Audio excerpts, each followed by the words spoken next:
I'm going to talk about schedulers in RxJS 5. And I always use some fancy cover. And in this one, I'm using some parallax effect just for the CSS guys in the room. And I guess it also serves, to empty this space before the talk. You don't know what to do. You're just waiting. So hope you have enjoyed this. Obviously, it has nothing to do with the talk, and just for fun. So I'm a Google developer expert. I'm Gerard Sans, and this is a badge that Google gives to the most active members of the community. And because of this, I experienced something really weird, and it's that people start listening to you just because you have like Google developer expert title. But I'm exactly the same person as I was before. Just now people listen to me, which is it's really cool. I've been doing talks full-time for the last 2 years, so I don't have a job, don't go to the office. Maybe I shouldn't be telling you this, but yeah, that's my life. And this year I tried to do US conferences, so I'm mainly based in Europe. It's quite much easier to travel around Europe. And as you can see, there's no much action going on in Russia. I mean, this is the first conference that I'm doing in Russia, and I'm pretty excited. One thing that I would like to see more is Russian speakers crossing to Europe, maybe UK, France, Spain, Italy.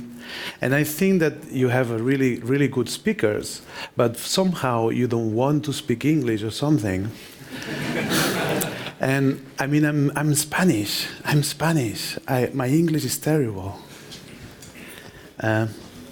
Hopefully you don't get my accent anyway. But English people do. Okay, so I'm also a blogger, and this is a funny picture because as I was saying, I'm a Google developer expert, and all the Google developers experts, they publish blog posts, and they publish their blog posts here in it's Medium, is a publication in Medium, and there was one day where all of the feature articles were mine. Yes, yes. It's 400 GDEs all around the world. They were dominated by me. And I didn't change the HTML. It was for real. I didn't fake there's so many fake news around. I'm also a community leader. I'm the founder of 2 communities in London. I created, the first one was Angular Zone, and I'm quite proud of it. But just last year, I created this other meetup, which is GraphQL London. And today, it has more members than my original community. And, well, Angular Zone is, as you may guess, is Angular-based. But GraphQL London is mainly React guys. So that was quite a change. So you will see me also writing about React, maybe mostly around GraphQL when I do it. If you don't know this technology, I mean, there's another talk talking about GraphQL, but I would recommend you to look at it. It's kind of the next generation of REST APIs. Very interesting technology from Facebook. Okay. Because I've been doing a lot of talks and events, organizers just ask me to do Master of Ceremonies, which is what you do when you open the conference or between breaks. You just do games with the attendees and make them do silly things. I'm not going to do that for this talk. I don't think we have time. But maybe at some conference we will meet, and then I will call you to come here to the stage and ask you some embarrassing questions. Like, for example, if you favor spaces versus tabs or things like this. And then everybody will know. Everybody will know. This year, I also help co-organizing this conference. This is the first Angular conference happening in a cruise. And this cruise departed from Miami and went for a week around the Bahamas. Yeah, oh God, this is what I do. It's tedious. You can see me here with the other co-organizers. Maybe you recognize them: Tracy Lee, Joe Eames, myself, and Taras. And we had fun there. You can see some of the islands that we stopped. I mean, maybe you are in the wrong conference, but it's too late. And yeah, that's the venue. It's a moving venue. How cool is that? I also did this interesting bootcamp, and I was a trainer. At this, I'm showing this more to get to know me. I'm not involved commercially with these projects, but I've been participating. And this one is a bootcamp, is a week bootcamp, 3 days of training, and then 3 days working in groups. And I think that a lot of the trainings that we see, they miss this bit. You get a lot of technical knowledge, but you don't know how to apply it. So this is a good format that I would love to see more. Of course, there's also some fun. I did it with Chris Sevilleja from Scotch.io. This is a website with tutorials, maybe you know. And yeah, having some fun. There were also some surfing lessons. This is in Spain, in Canary Islands. I don't know if you know it. And apparently a banana is really useful for programming, as you see here. I also did this other project, or collaboration. This is Angular Academy. Some of the guys doing Angular training in Montreal.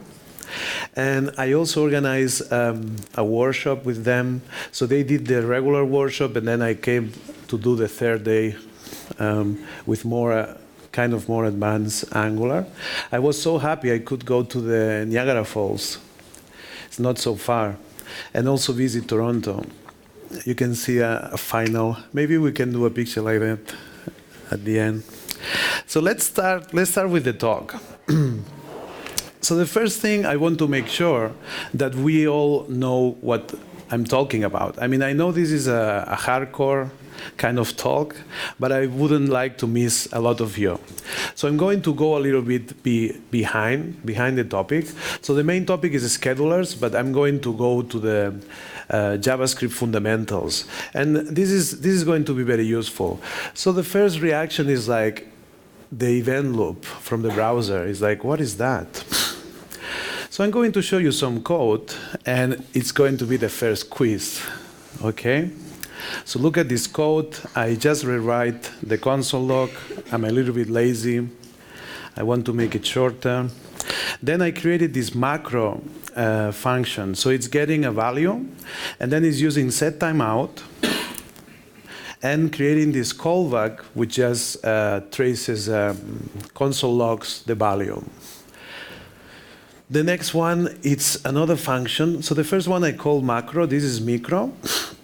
And they correspond to these macro tasks and micro tasks, which I don't know if you know at this point.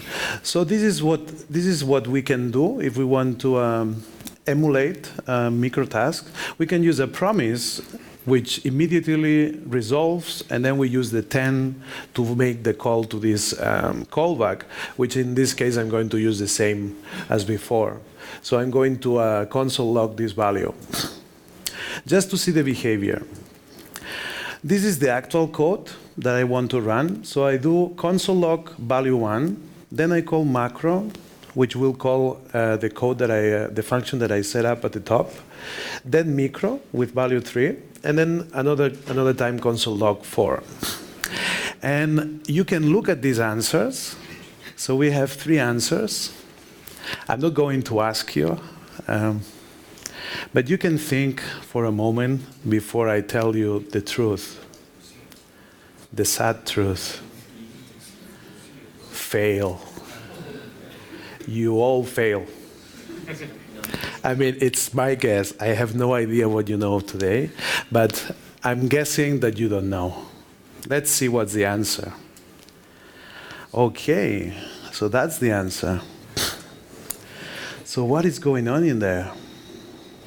So we get the first value, then we skip this 2, then we get value 4, and now we get 3 instead of the 2, and finally we get the 2. Well, the thing that is happening here is macrotasks and microtasks, and I mean, I could try to explain it to you, but there's this rule. So the event loop, which is the one being used with setTimeout, will wait until all the microtasks are done. And the microtask is this promise that I used to emulate that behavior. So that's what happened in that code. But I'm going to show a little demo that gives you a little bit more detail. Let me show you. So this is probably one of the most famous talks around JavaScript, and he's explaining, this is Phil Roberts explaining the event loop. And I would recommend you to check this talk, it's pretty awesome. And it does a very good job to explain what is happening. But I'm going to skip this, and I want to show you exactly the execution of the code that I show you in the slides. And this tool, I can run this code, and it will just slow down the execution and show you what is happening. So before I run this code, I will explain you what's on this panel on the right. So we have the call stack. Every time that I call a function, it will go to the stack, and then it will execute. If there are any web APIs that are being used, they will be stacked on this right side. Then at the moment that the web API is done, it will go back to the callback queue. And then at some point, it will go back to the call stack to be executed. At the bottom, I have the console, so we can see the times we console log. Let me just run this code, and let's see what happens. So this is exactly the same code we saw before. We can see the first value. Then we get the macro. The setTimeout gets into the web APIs and the queue. Then we get the code from the micro. And finally, we get the setTimeout executed. And we can see the order at the bottom with some animations warning. So we get this 1, 4, 3, 2, exactly as I predicted.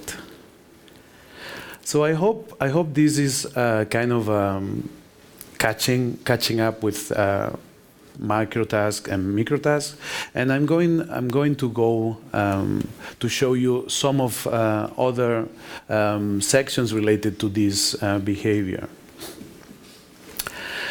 So how we introduce asynchronous behavior in JavaScript? Well, we use callbacks, and I'm going to show you the most popular ones.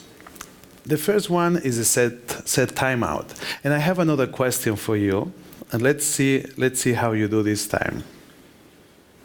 So we have these 2 setTimeouts calls, one without a second argument.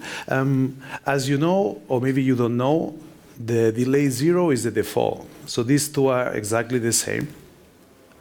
And then I log 1, log 2, and log 3. What will be the answer? Okay, now it's much easier, isn't it? Yes, yes. Wow, I mean, we are done now. We can leave before it gets ugly. Okay, the first one was just a trick. Now there's a serious one. So now we have a similar scenario. We have the setTimeouts with similar values, 1, 2, 3, but now we have some delays. Okay, so what will be the answer? And I'm going to show you very quickly. Fail. You don't know. You are confused now, maybe. Let's see the answer. Okay, the answer is number B. So why is that? Well, the thing that happens here is maybe it was too fast when I show you the emulator. What happens is setTimeout executes immediately. The only thing that it's doing is putting this on the Web API's stack that we saw on the diagram. That doesn't mean that it's going to execute the code yet. It's going to wait for these delays. But what's going to happen is the first one will hit, the 1 second one. Then that's going to be to the queue. It's going to the queue first. So number 1 is going first to the queue. Then number 2 after another second. And then after the 3rd second is going to put number 3. But that's the last one. So the last one is going to hit 3 seconds plus a little bit more, which is the execution of these callbacks. So we are not accumulating. And yeah, A, if you thought of A, you are a little bit sleepy at this point. Okay, let's see how setInterval behaves. So now I show you how setTimeout. setTimeout will do just a call. setInterval will do repetitive calls. So now I'm saying every 50 milliseconds, call this callback. Before it was just to go in to execute once. For setInterval, it's going to keep calling this function. And there's also another behavior that is the first time is going to be an empty space. So there's going to be 50 milliseconds for the first iteration. So what happens when the task is smaller than the delay? It's happy times. Okay, so we get these 50 millisecond slots. We have the task that we want to execute, and it just fits. So we get the second task, and it's all perfect. Yay! That's perfect implementation of setInterval. But sometimes things are not as good. We have the task is taking more than the delay, and that's not so good. So what happens is something like this. Ideally, it should fit the slot, but it's not. So it's a little bit bigger and going into the second slot, which will delay the second task. And then that task should have been executed a little bit before. Now we are getting a little bit better, just because we have some gaps. And we get in task 3 still a little bit delayed from the ideal, 150 milliseconds. So what's happening here is that the way the browser works and the way JavaScript is working is that we cannot assure almost anything. The only thing that we can assure is that we put things on the stack, we wait for them, but if there's some code that is blocking, we need to wait. I mean, maybe you have seen this happening in your browser. It just gets stuck, and there's no way you can click on any button. This is why it happens. We have a single thread, and we need to wait for the execution to finish. If we enter into an infinite loop, it will just get stuck there. And that's something you can emulate. So we don't want that. That's not good. We need to take just this warning. The delay that we use both in setTimeout and setInterval, it only tells us when we put this into the Web API stack, and that will go into the queue. But there's no assurance that that will be the time when this will be executed. And it can be any number of things. It can be because a task is taking too long, maybe the computer is busy, the CPU is busy doing other things, and it's just taking a little bit longer.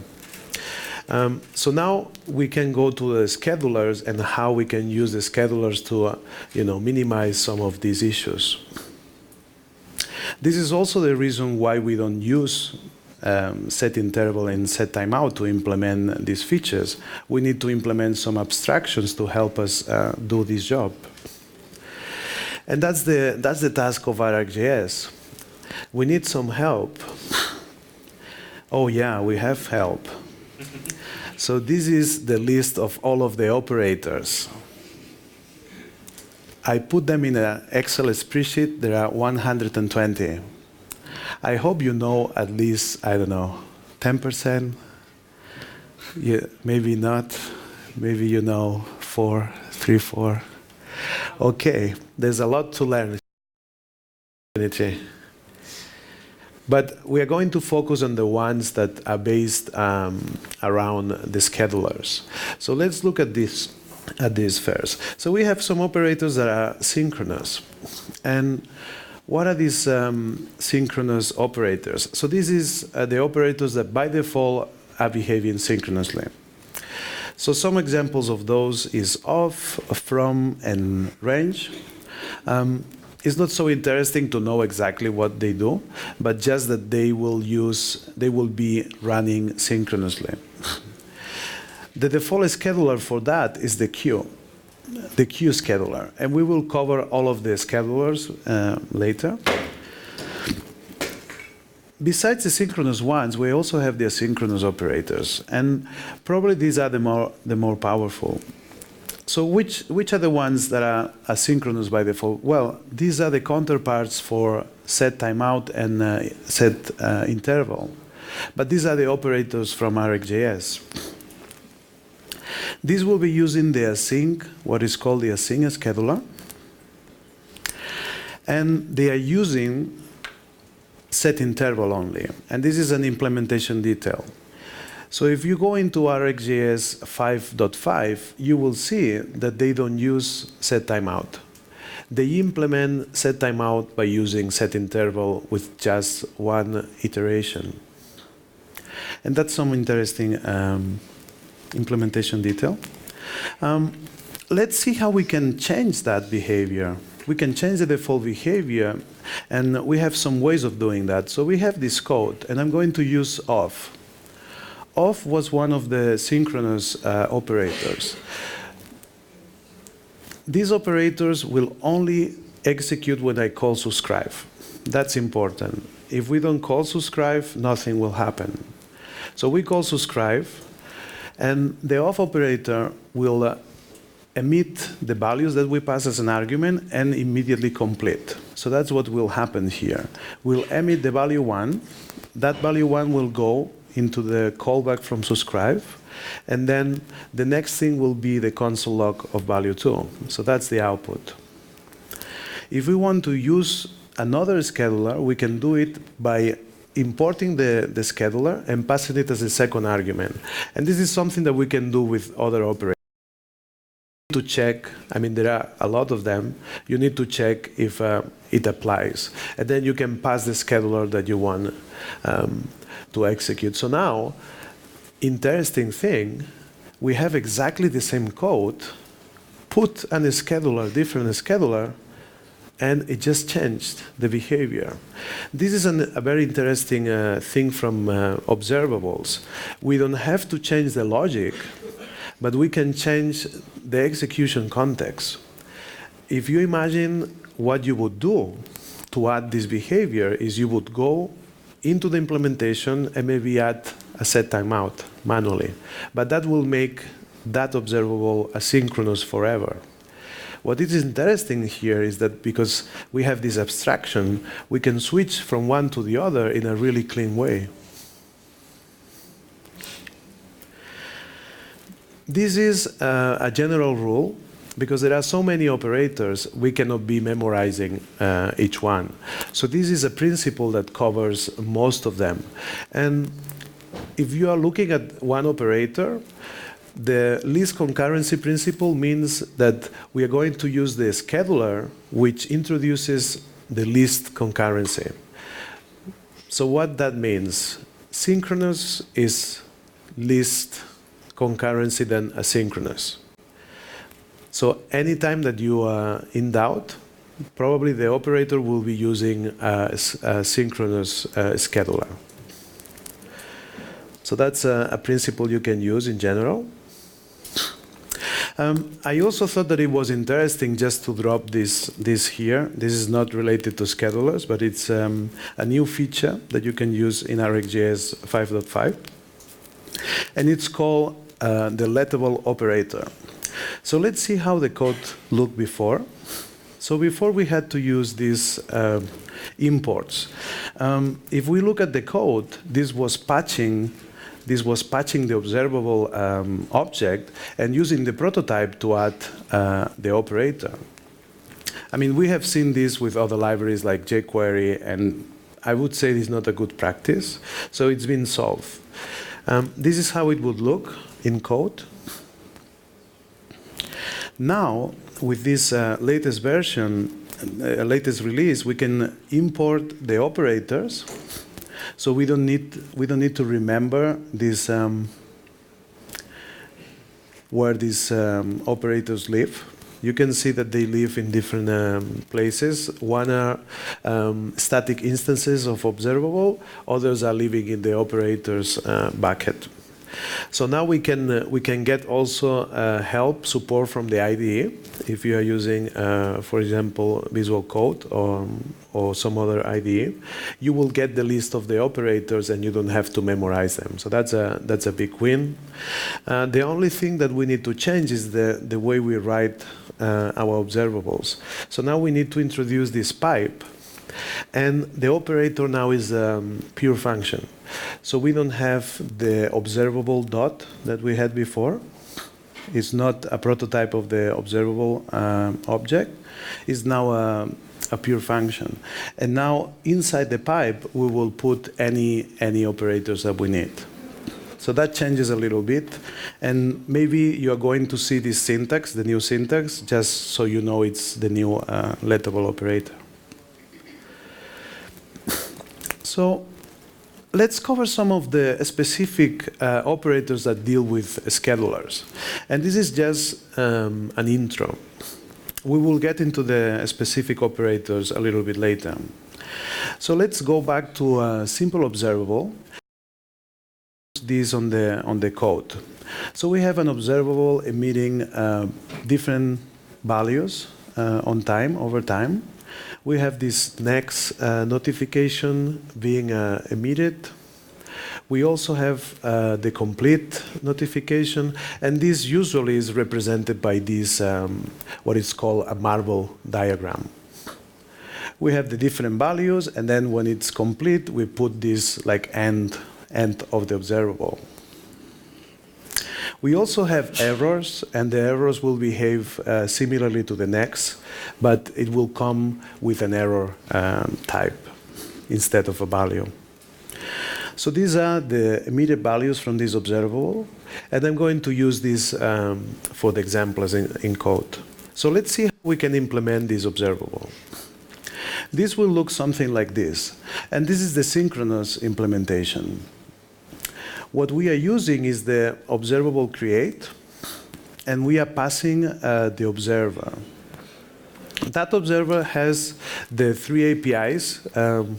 We have the next, we have the error, and the complete. I'm skipping the error handling just for simplicity. And this is what's going to happen. I mean, this is going to execute synchronously. It's going to execute all of these calls. And each of them is going to go through the observer and reach the next callback on the subscribe. So that's going to execute something like this. When we reach at the complete, it's going to hit this other callback. So you can see how is the flow. This is a synchronous behavior. It's not, we are not using at any point, we are using any set timeouts that will put this on the queue as we saw before. So this code is executing linearly. And it all starts when we call subscribe. So that's when we start the execution of this observable. I mean, this is just the basics of observables. Let's see how we would introduce an async implementation. So before it was just executing all of these like in the next millisecond. Now we are going to put these on the queue. So now I'm using setTimeout. For the first notification, I'm going to execute that in the next tick. I'm doing then the handling of this callback, and that's going to happen at the end of the execution. So that's going to execute all of these setTimeouts, and then when we receive the complete, it's going to execute that final callback. So this is how we would add the asynchronous behavior into our custom observable. Of course, now this observable will always behave asynchronously. There's no way we can go back to the synchronous code. We just modify it forever. So we need something more flexible, and this is what the schedulers will allow us. So let's see how we can change that. So one of the operators we can use is subscribe on. And this is one example of that. So we have the same observable emitting these three number 1 values. Now it's going into this operator subscribe on, and I'm passing the async scheduler. So that's going to take the synchronous behavior and switches into an asynchronous one. That's going now through a map and going into the subscribe. The same is going to happen with the other values and also with the complete. So any notifications are going to switch from synchronous behavior to asynchronous behavior. Also the errors. So that's what subscribe on does. It changes the execution context of the source, as we would do like writing the setTimeout manually. It can only be used once, and from that moment it will behave using that scheduler. So that's one option we have. The next option is called observe on, and that's affecting the next operator.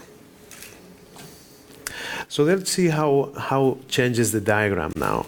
So if you see now, what we are looking at is this observe on async, and now it changes the notification on the map. It's not changing the source anymore, it's changing the next operator. So when we want to change where the notifications execute, which in this case is the map, but you can also add it to the before the subscribe. So if you have some logic in the subscribe, you could change that to execute in a different scheduler. That's going to affect any of the notifications and also the complete. So as you can see, we have different options. We could pass the scheduler as a second argument for some operators. We can use subscribe on and observe on, depending what we want to do, what we want to change. But we have plenty of options. Observe on will change the notifications execution context, and this is for the next operator. And this affects all of the notifications. Observables have only these three. And it can be used many times before each operator. So it's not only once that you can use it. You can use it for each operator. You can decide where these notifications will execute. So let's see if you have been listening. So we have this synchronous off operator. Then I use, oops. Okay, I hope you were looking at the code. That wasn't good. We have the subscribe on, changing the source, which is async. And then we have the console log too. Okay, it's fine. So that's going to execute asynchronously, put the value 1 and 3 in the queue, execute immediately the console log 2, and then go back and execute 1 and 3. So, I mean, that was that was not so good, the timing.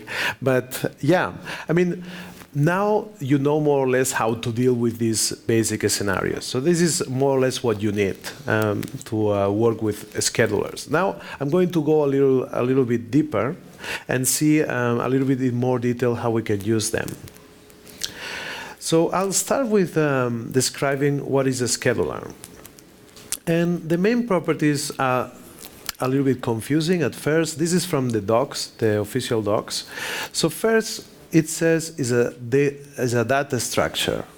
So it keeps some context, and mainly the context is the list of actions and the time, some virtual time. The next thing we have seen already is the execution context. So it will switch, and we have seen examples of macrotasks and microtasks. So basically, we will be able to do the same, but with schedulers. Then the last thing that I will show you is how we can virtualize the time, how we can virtualize the execution time of observables by using a scheduler. So these are the three areas we are going to cover. Okay, you may be wondering, what is this? I mean, this is a warning for you if you want to take a picture of the next slide. This is an overview of all of the content of the different schedulers. So I'm going to start with the queue. This is a synchronous scheduler, and I put some pseudocode on the right, showing the primitive that is using. So this is some small code. Of course, it's not all of it, but that's showing you that the first thing that the queue scheduler does is schedule the task that we are adding, and then executing any of the tasks that we have internally. So first, it will add the task to the queue, and then it will execute. The next thing is the ASAP, and this is using microtasks. And we have seen this snippet before in the first code that I show you. For the ASIC one, this is using the regular setinterval, and we are going to use exactly that approach with this scheduler. And I'm also going to show you how you can use the animation frame, which is using the requestAnimation frame API. So few things we are going to look in more detail. So let's start with the QueueScheduler. So as an overview, as I was saying, this is executing synchronously. And when it executes synchronously, it just behaves as regular code. It just executes all of the code, and it puts nothing for later. That gives you nice properties. We get all of the tasks that we schedule with this scheduler in order. And this is a little bit more obscure. It waits until the previous task is finished before it executes. And I'm going to show you some code. Maybe it's easier to see in code than explaining it. One thing that is important is that the performance for this schedule is really good. But the problem with that is that it can stop the event loop. Because we have seen that behavior before. If we are not done with the task, it can delay the rest, all of the tasks that are in the queue. And the way this queue schedule works is it puts all of the tasks. So if we have a lot of tasks, like for example a recursive scheduler, it can go so deep that it will stop the event loop. So it's something to take into account. This is an example of how you would use this scheduler. We have some APIs I'm going to show you. The first one is this schedule, and it takes callback. So we are scheduling these trays, the console log with the value 1. Then we are calling console log with value 2 and calling again the queue schedule with this console log 3. The result is going to be, as is executing synchronous, execute as you would regular code. So there's no much magic going on here. What is interesting is when we call it recursively. And this is when the last line that I was trying to explain from the introduction, So I was trying to say that it executes any of the previous tasks before it executes itself. So that's how we get that result at the bottom. So now we are putting this on the queue of tasks. We are executing the console log 2. That's why we get the 2 first. Now we are putting this also on the list of tasks to execute, but now we are doing this because we are in the context of a queue schedule. That's the one that is wrapping this. So it's only changing the behavior when we are calling it recursively. And now we get this different result. So it's going to execute any of the content and then the remaining tasks. So for this context, it's behaving like a microtask, but not here. So that's something to take into account. The next scheduler I want to cover is AsapScheduler. And this is using microtasks. So that executes asynchronously. It behaves almost like a setTimeout, but it's executing before the event loop. That's the difference. So that means that every single thing that we use with this scheduler will precede any setTimeouts. This relays in promises, as I show you, and it's the same as with the queue. That means if we put a lot of tasks in an AsapScheduler, that can also block the event loop. But that also means that it's really performant. We can execute in a shorter time. If we move this into a scheduler that is using setTimeout, that will delay, that will add some overhead. This is some code with the AsapScheduler, and we as you notice, we are changing the scheduler. We are importing the different. These are some pre-initialized classes, so it's a little bit easier to use. We can just use this class, and it's already set up for us. And I can use any of the schedulers available. So this task is going to go into the list of Asap tasks, and this task is going into the queue. That's just a different scheduler. Here I'm mixing these two with the setTimeout. So that's going to change a little bit the behavior, and that's going to be the end result.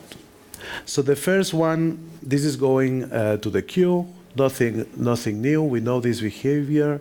The Asap is a microtask, so that's going to execute before the setTimeout. So it's going to be 2-1, but we still need to execute this instruction here in this block of code. So that's by default is synchronous, so that's going to execute immediately. So we get 3, then 2 because it's a microtask, and then we get 1, and that's the. I hope now it's clear for everyone. I don't need to do the quiz anymore. I'm hoping on you. Okay, let's cover the next one. The next one is the AsynchScheduler, and I think we know more or less what it's going to come here. So we also have asynchronous execution using the macro task. We also said that it uses internally setinterval. It's not using setTimeout at all. And this is less performant. So what happens between the time that we put the callbacks on the Web API stack, and then it goes into the queue, and then it goes into execution, we lose some time. So if you have a lot of tasks, it's something to take into account. So it's less performant, but it executes in the next tick. So if you have a heavy calculation, maybe you want to break it down and put some of these tasks into an async scheduler, and then you will get a mix result. If you put it only in the queue, it will just get the loop block, and maybe you will get the whole UI frozen. So just take this advice. Let's see some code for the async scheduler. So now, instead of the setTimeout, I just replaced that setTimeout with a async schedule, and that's going to behave exactly the same. The next one is ASAP, which is a microtask. And then the next one is a sync queue schedule. And that's the same result as before, but now using the APIs from schedulers. The thing is, what we win, instead of using setTimeout, is that we have some other APIs that we can use. For now, I'm only showing you the schedule. I'm going to show you some other APIs, but these are more powerful than just the setTimeout. So anytime you want to use this when using RxJS. One thing that we can do, which is quite powerful, is that we can cancel tasks. So we can create, now I'm showing you the code and the imports, the specifics to async scheduler. So I'm creating now my own, instead of using the async, which is created by the library, I created my own. And I'm setting some values just to make the calls. One thing that I'm showing in this example is that we get a subscription from that schedule call. That's going to use a delay. That's the second argument that we didn't use before. And the third argument is the state. So that's going to be passed into the callback. And that's going to go into that V and then do the console log. So that actually is going to console log the value 1 with a delay of 0. So I get this subscription, and what I can do is cancel it. So I'm going to add a regular schedule just with the new arguments, now passing the value 2. This is a regular console log. So we have 1, 2, 3. But what I'm going to do now is I'm going to cancel the subscription that came from that console log with the value 1, this one here. I got the subscription reference. This is very similar to any subscribe. All the subscribes gives you a subscription in RxJS. So we can use the same approach here. What we get is a subscription from the actual task. So now you can see that we have done something that you can never implement with the regular setTimeout. We just canceled this that was already on the queue. So now I can cancel it. I executed some other code, and this is not going to come. This is the synchronous call, so that's why it's showing here, and this one is going into the queue. But this one was in the queue before. What has happened is when it went to execute, there's some logic there that is looking if it's cancel. There's no magic. It's just the API is looking if that action is still valid.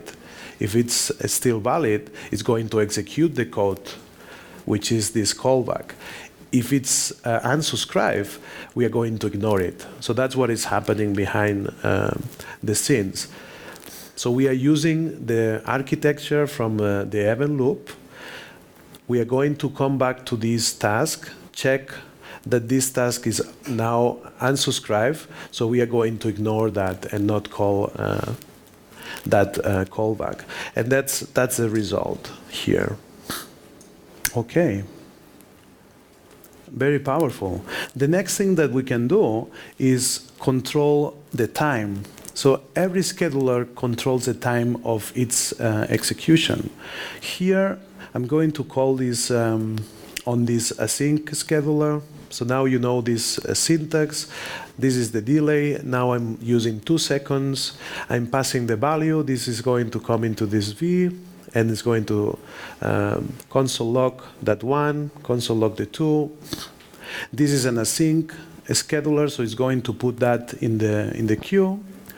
The next thing is I'm going to also add a trace, but now I'm going to use the now API. So this is an API, another API from the scheduler, and I'm going to use this timestamp to get the difference between the two. And if instead of putting this console log inside a schedule task, it will just show like a couple of milliseconds. The thing is, I want to execute this when the other calls have executed. If I execute this outside scheduled task, it will just be, the time to execute this, which is maybe 1 millisecond, another millisecond, so it will be like 3 milliseconds. It's not going to show me anything interesting. I want to wait until this task has gone outside of the queue. So I need to also put this on the queue. These are going into the queue. This is going to execute the last, and then this difference is going to be more meaningful. Then this is a synchronous call to console log, so that's going to be, this goes to the queue, goes to the queue, goes to the queue. This is synchronous, so it's going to put this out. The first one goes from the queue to the call stack, is going to execute with value 1, value 2, and then the last one is going to execute, now showing that we have the initial delay with some delay from executing these instructions here. This is very similar to the setTimeout that I put you as a trap at the beginning. So the total delay, because this is a delay of 2 seconds, it doesn't matter how many I have, all of them are all delayed 2 seconds. They go to the queue, so it's not 6 seconds, but just 2. I hope now it's clear why it's not 6 seconds, but just 2. Okay. It's getting a little bit more tricky as we go. So the next one I want to cover is animations. Animations have to execute asynchronously just for the nature of how animations work. This scheduler that covers animations with RxJS is relying on this requestAnimation frame. And I'm going to introduce the features. One of them is that it adapts to the device frame rate. So a lot of people is talking about 60 frames per second, but actually different devices can have higher or lower frame rate. requestAnimation frame will always try to accommodate the device frame rate. So it's a little bit more powerful. One interesting thing is that it slows down when you are not when the screen is not active. So if you change tabs, for example, in the desktop, or you go to another app in your mobile, requestAnimation frame is going to slow down. It's not going to take as many resources on your device. It also balances the usage of the CPU and the GPU. So if your device is under a stressful situation, it's going to slow down the rate. So the calculations are not so pressuring the hardware. So this is all coming from using requestAnimation frame. And the scheduler from RxJS is also using that. Well, I mean, this is the party parrot telling you how animations work. How cool is that? So we have, when we are dealing with animations, we have this idea of frames. And what the browser has to do is go from one state to another, and it has to create the intermediate states, which are called frames. What we have to do is, as we did with the other schedulers, we schedule the next frame, and then we need to give some time to the browser to be able to draw the next frame. So it's going to start from this one, which is the size, it's changing size and location, and then it's just going to another location with a bigger size. And all these intermediate states, they are going to be calculated by our logic. So let's see how that works. So this is a video showing the different frame rates. And what happens is, if you remember the party parrot slide, we just have less frames. So the effect of having less frames is that we skip some of the positions, and it looks like less smooth. So for example, look at the 50 frames per second. Maybe it has, I don't know, 20% frames. So it's just it's jumping. And then as we go to the higher frame rates, we get more smooth results to the eye. So frame rates, how that works. Let's pick, for example, 60 frames per second. This is taking 1 second, which is 1,000 milliseconds, divided by 60 milliseconds. The result is something near 17 milliseconds. So we have to paint the frame within that time, and as long as it fits that frame, it's all good. So we have this slot. As long as we are painting that next frame in that time, is all good. And what we will get from that is these different figures. So for example, this frame was a circle. The next frame was a triangle. The next frame is a square. Because we had time to paint these different frames, we get the different figures. What happens when we get some stutter? We have seen this before with the setTimeout. So now we are getting into the next frame, and we are still painting the first one. So that's going to behave like this. The browser cannot create a fake frame. So it will just use the last one. Then when we are looking at an animation that is losing frames, we just see the same frame for a little bit more. So it's kind of frozen for a moment. So this is what happens. Then the moment we need to paint the next frame, we get on time, and we get the frame that it's, in this case, it was the square. So we have lost the triangle in this slowdown. So let's see how we could implement that behavior with setInterval.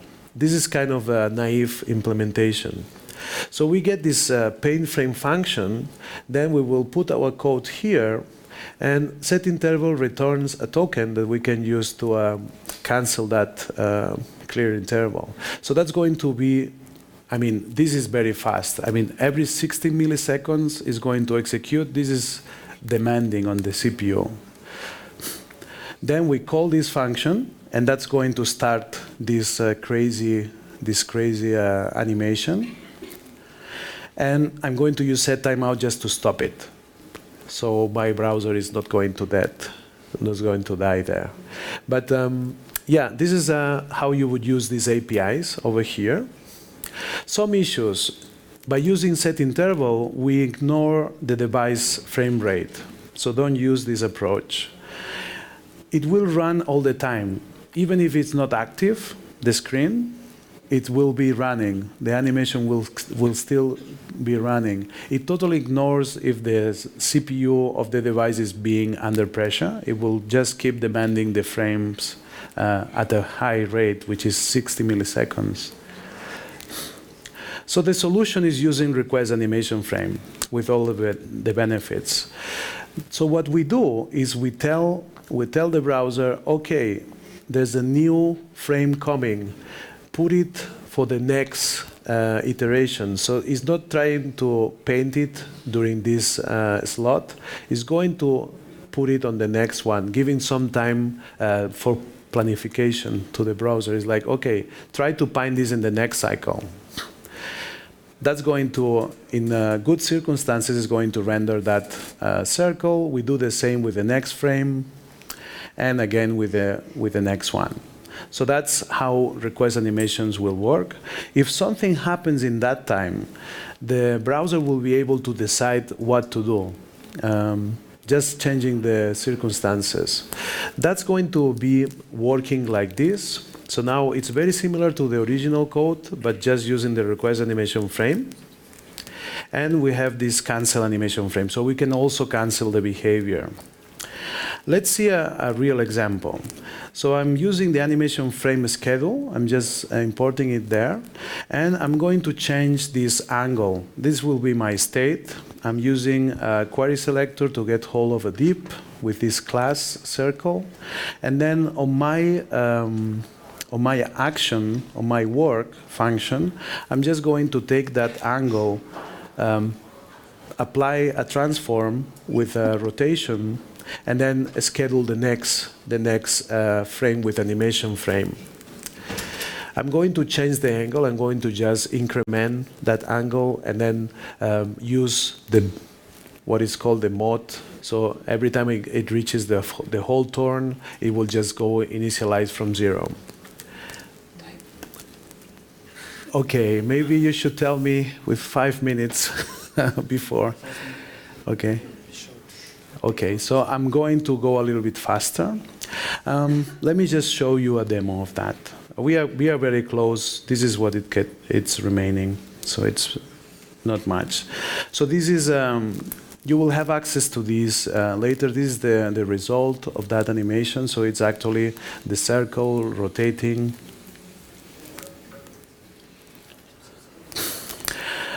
This is another area that we can use with the schedulers, and we have, for testing, we have virtual time scheduler. This executes the task synchronously and queues all of the tasks but without executing them, which is interesting. What we will do is execute the task in the queue manually, so it will require us to trigger that, and this is more or less how it looks. So I'm going to use the same approach. I'm scheduling some tasks. I'm showing you that internally it will order the tasks using the delay. So that's going to be sorted. And the slower delay is going to execute before. Then I need to trigger the execution, otherwise it will not do anything. So that's going to execute, it's synchronous, so that's going to execute this at 50 milliseconds, it's going to execute 1 and then 2. And the actual time that it has been used, it's actually 6 milliseconds. But the virtual scheduler is pointing to 2 seconds. So we can remove some of the time required for testing. One example of that is this. This is kind of an aberration. I'm using an interval of 1 hour and then multiplying this for 24. So that's going to be a full day. There's no way you want to wait that much for your observable to execute. So I'm going to use the virtual time scheduler. I'm going to add, actually I pass the scheduler as the first argument. Internally is scheduling the different values. And the moment I run flash, now it's executing this. This will create all of these 24 values. Then it will execute the log. And the actual virtual time scheduler is pointing to 1 day, but the execution time will be just much smaller. We can also use the test scheduler. I'm going to skip this very quick. This is to run a test of different observables. I'm using 2 cold observables, and I can check the behavior of these. Internally is using the test scheduler, but it's internally being used. You can also check a demo. I have a demo prepared for you, so you can check all the different tests. Just to finish. If you want to check more information, I just give this talk. Pikachu is going to tell you how high observables work. And it's also explaining how Marvel tests work with the test scheduler. I also have some talks on RxJS, so you can also check this. And these are the links. I'm going to share the slides just when I finish the talk. And that was all I wanted to tell today. Thanks for listening.